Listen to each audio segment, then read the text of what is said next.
Welcome back to another episode of my YouTube channel. And today I'm going to be discussing all things why it's so difficult to attract a healthy relationship in 2026. And personally, I believe we have an epidemic of people going into the dating world with the wrong assumptions. And the assumption being that all men are toxic, all men cheat, all men are liars, all men are after the next best thing or searching for another opportunity. Then we have men that are labeling all women as gold diggers, cheaters. They're getting flown out on these yachts. They're always looking for wealth and they're never looking for love. And while some of that actually could be true, it doesn't mean that it is the case for all. Because I speak to people on a daily basis who are genuinely looking for love. Men and women who have been tired of being hurt, they're tired of the dating world, and they genuinely want to find a healthy love to settle down. But it's not going to happen if you go into the dating world with this attitude. Then we have this problem of the rise of feminism and the downfall of masculinity. So for me, like for a relationship to be healthy, we need a masculine man and a feminine woman. So what do I mean by a masculine man? By a masculine man, I mean somebody who is going to provide that security. He's a safe space. He leads. He takes responsibility. He brings direction and he brings emotional safety to a relationship. It doesn't necessarily mean that he has to provide everything financially. It doesn't mean that he has to pay for every single date. Now, if he's financially stable and secure enough, then yes, of course, that is a masculine man. And then you also have the, if you haven't quite got to the financial safety and security net that you want to get to right now, that's okay, but you have to have the drive. A masculine man has ambition, he has drive, and he leads. Okay? So if you are that, and I'm speaking to you, you need to be looking for a high value woman, okay? And a high value feminine woman. So what do I mean by high value feminine woman? Feminine woman is bringing softness. She's nurturing. She's bringing calm. She's bringing peace. She's got positive energy. She's got emotional openness, and she's receptive to what a man can bring and provide to her. So yes, I understand that we have the rise of feminism. And the rise of feminism, in my personal opinion, has created unhealthy relationship dynamics. And so, yes, I'm all for equal rights and all of those things. There's so much positive that feminism brings. However, in a relationship sense, I believe that it brings a lot of negativity in the sense that you have these independent boss bitch women who then are leading, who then bring a lot of masculine energy into a relationship, which makes a man feel not enough in some way, because a man's sitting there going, well, what can I provide for this person if they're leading, if they're being the driving force of the relationship? It creates this unequal balance. Now, so when two people come together and you've got the masculine man and the feminine woman, that creates such a healthy relationship dynamic. Everybody feels that their roles are natural, and it creates this really nice unity as a family unit. But what we are seeing in recent times is the rise of feminism, and that is cultivated masculine energy women. And with that being independence that has been emphasized. So we see a lot of I don't need no man energy, and that vulnerability feels like a weakness. So they become emotionally distant and cold. And then there's this expectation that men should be equal, and gender roles have really become divided at home. Along with that, we have the downfall of the masculine man. So we have this society of men that don't have the same drive and ambition as they naturally should. He gets very comfortable. He seeks validation from women all the time. He looks for pleasure instead of searching for purpose. And then you get told that masculinity is dangerous in society. So we've developed these relationships where the woman is leading and expecting in the home environment. And it creates this subconscious feeling in a man that he is not enough. So then when he feels not enough, he looks for validation. And that validation can come in the form of cheating or looking for attention. And so then this cycle begins of all men cheat and all women want is money.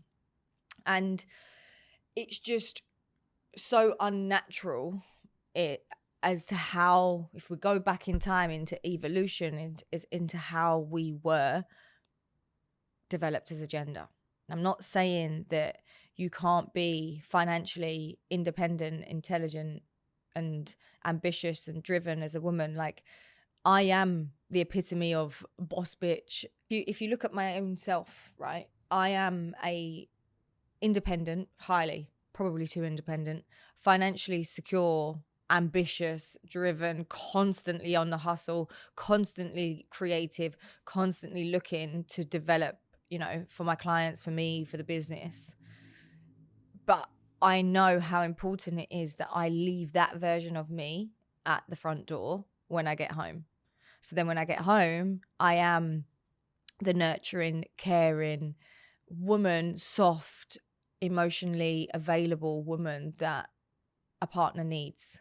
Because if you don't have that, then, they're going to feel not enough, because at the end of the day, in my mind, I know what a man provides for me and what I want them to provide for me. And that is that safety, that is that lead, that is that drivenness, that is that push to make me better. I don't want to be that as a woman at home. I want to be the nurturing one. I want to be the softer one. I want to be the peacemaker.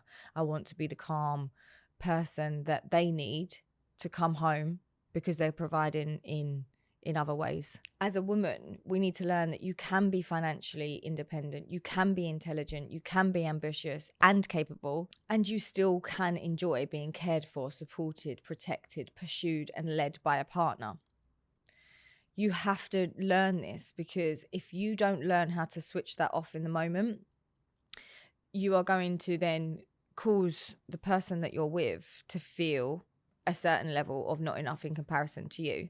And you can sit there and question, what a man, what does he bring to my table? Well, actually, a man does bring a lot to a woman's table. And if you are searching to build a family with somebody, then you want somebody that is going to be secure, who's going to be above you in some way. Naturally, as women, we do look for somebody that is going to be above you in some way. And so if you are everything that you can provide for yourself, you're going to feel at a loss if you don't learn that men need to lead, they need to protect, they need to provide for you. And then going into that with a man, well, you can be both emotionally intelligent and masculine. And if you can learn that, if you can learn to be both, you are going to be in the top 1% of men. And that's what I help my clients to become. Because you can go through pain, you can go through trauma, but you can bury it and never learn how to process that. So then you never become emotionally intelligent, which means that you're always in this judgment of, or fear of getting hurt, of fear of not being enough, of fear of allowing that past trauma that you've been through to shine through the moment it gets to dating and relationships. So until you work on understanding that, you are always going to be on the back foot when it comes to attracting that healthy, aligned relationship that you desperately are after. And to add to the problem that I believe that we have with finding and attracting a healthy relationship in 2026 is that men, you don't feel confident enough to approach women anymore. And this is where we're finding toxic people are attracted to the nice people in both genders. Okay. As a man, if you're not confident enough to approach a woman, you're just assuming and under the assumption, or just using dating apps to attract a woman, because you can hide behind the phone, or you can hide behind, or you know that every woman on that dating app is single, hopefully. So you're not going to be sitting there and approaching a woman in a gym or in your environments that you enjoy doing. But equally, women, and I am absolutely 110% guilty of this, we don't know how to give the social cues to men in order for them to go, okay, this girl is interested. Okay, this girl is single. Okay, let me approach this person.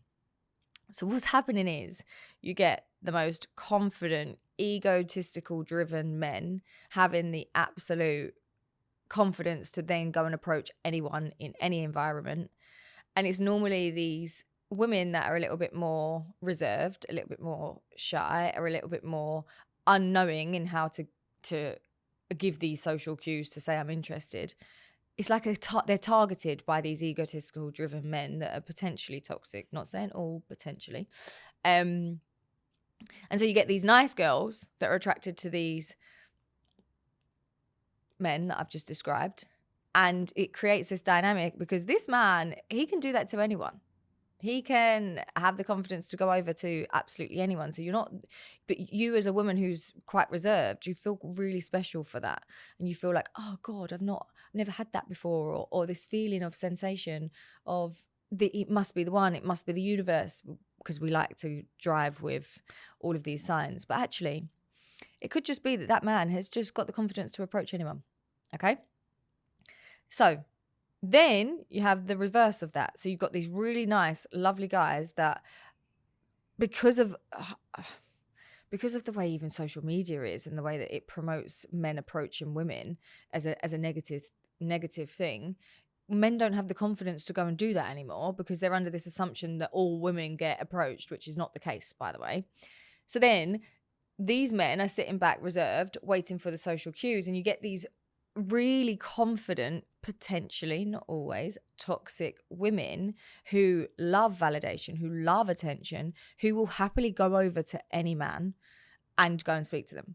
So then this man feels even more important, even more special because he's been approached by a woman that doesn't normally happen because he's used to hiding behind the screens or hiding behind social media, hiding behind dating apps and hoping that that's going to be the way that they win.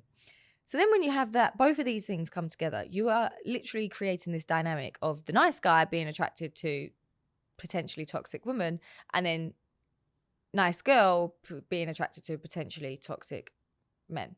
Whereas if we can both, as a gender, men, you need to be confident in approaching women. What have you got to lose? What they say no. You get rejected. Well, then if that is really, really hurting you, then you've got some underlying fears of rejection, fears of past wounds, fears of being hurt that are there buried beneath you that you need to work on in order to just navigate life anyway, because it's going to happen. So if that is your fear behind approaching women, then you have to do the work. Go and figure that out. Go do the work. Reach out to me. I offer free audit calls. I will map out those steps for you. So that you can actually then, feel good enough, confident enough to go and approach that woman that you've been eyeing up in the gym, or that you've seen in a coffee shop, or that you've seen at a place where you like to socialize. Maybe it's a work colleague, maybe it's a co-working space. Whatever it is, you're holding yourself back and wondering why you can't find anyone, but you haven't done the inner work or you don't have the confidence. So that's men. Then as women, if we can just learn to give a little bit of eye contact, to stop burying our head in our phone as we're walking, to feel good enough that this person who's coming to approach you has seen the value in you, has seen the beauty in you without questioning and doubting yourself all of the time, because as women, we self-sabotage. If we can just learn to give a few more social cues, walk with your head held high, feel good within, you are going to attract more people because you're giving off this energetic energy of receiving. You're giving off this energetic energy of, I am single, come talk to me. Okay? And if if you approach a woman and she's not single and she says, sorry, I've got a boyfriend, so what? I literally had it the other day. I'll give you a prime example, right? And I loved the fact, and the way that he approached me was, I was just walking down the road and he come up to me and his words were, there's no way on earth that you are single. Okay? Such an easy way to be. And obviously, yes, he's got the confidence, but I valued that in him. And I said, you know what? Keep doing what you're doing, because you will find somebody, you will end. And okay, maybe he's a player, but at least he's done it. At least he's took the time to come up to a random girl that's just walking down the street to approach. Okay? So that's my other big problem we are hiding behind dating apps. I personally don't love dating apps. I know relationships that have been very successful from dating apps, but literally you are going off of 4 or 5 photos and it's all about physical attractiveness. You can sit there and tell me that it's as well what they write. Come on. You are swiping no based on the way somebody is standing, based on the way that their shoes are, because I speak to enough people about it. So we can try and lie to ourselves. I'm not saying that they don't allow you to open yourself up to new people that you would never meet before. They do, but let's not use those as the only tools to achieve dating or achieve a healthy relationship. Can I also just say as well that I speak to women on a daily basis, and all we say is we just want men to approach us. So please, men, if this is the only lesson that you take from this, please, please, please approach us. It's nice for us. It's validating for us. And men, I know it's scary. Like I do really, really empathize with you, because I think if I was a man, I'd be absolutely useless at it. But I do think that if you can and do and put in the effort to just step out of your comfort zone, right? And you go over to that woman and she says something like, why would you think I'd be interested in you? You know, something demoralizing, something degrading, then all you've done is skipped a bad person for your life. Okay? Because if you approach that woman and she says something like that and she is awful, then you don't want her in your life anyway. That is not somebody that you want to build a life with. She might be attractive, but she's not got that inner kindness that you want or need. And most of the time, most of the girls or the women that I work with, or my friends or people that I know, if you're not for them for whatever reason, they'll say to you something nice like, sorry, I've got a partner. Sorry, I'm seeing someone.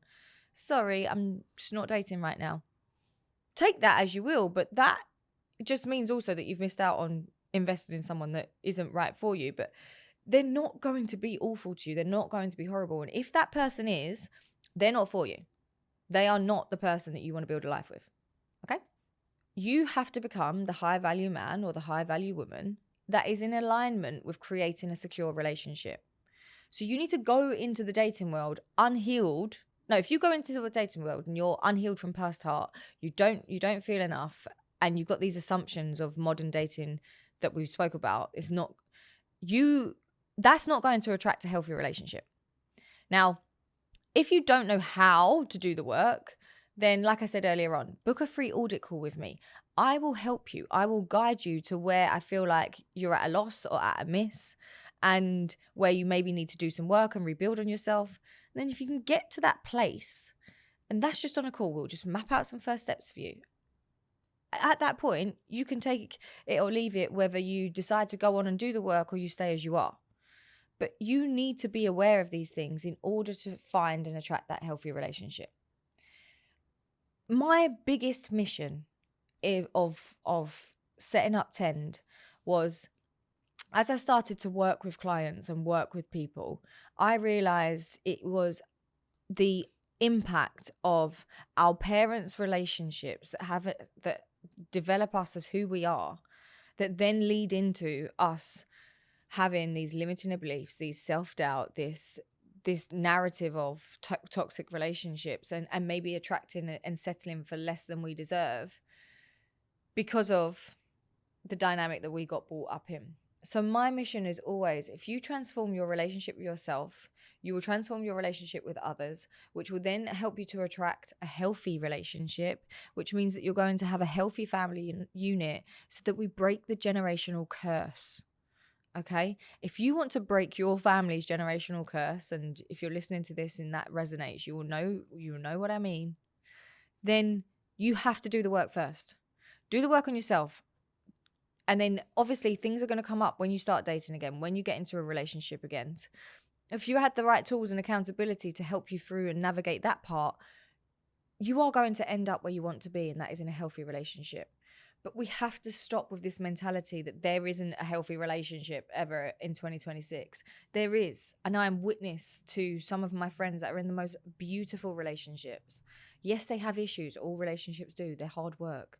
But ultimately, we do our own self a disservice by having these self-doubt, this limiting beliefs, and then also not allowing somebody to come in and provide for us, protect us, or care for us, nurture us. We have to do this shift. You do the shift, it's all going to work